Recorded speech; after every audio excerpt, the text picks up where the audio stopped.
Di arah Vuhledari, pasukan pengintai dari OBTF DPR Kaskat mengungkap posisi sistem pertahanan udara BUK militan Ukraina.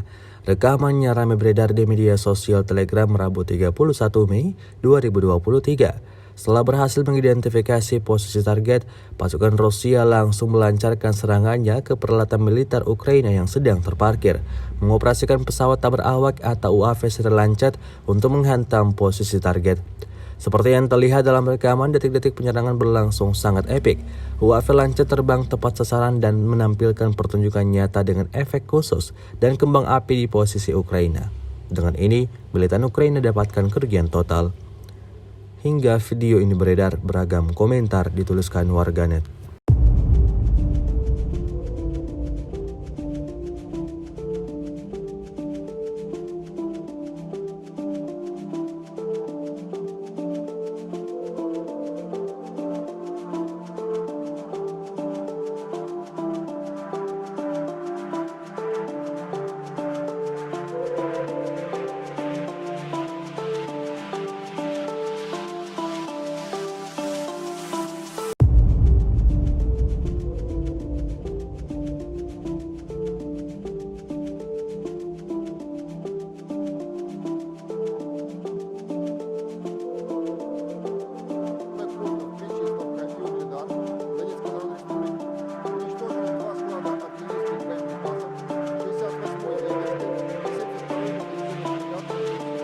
Нанесено поражение 86 в районах населенных пунктов Владимировка, Кременная Луганской Народной Республики, Табаевка Харьковской области, Никольская Донецкой Народной Республики и Жеребянки Запорожской области.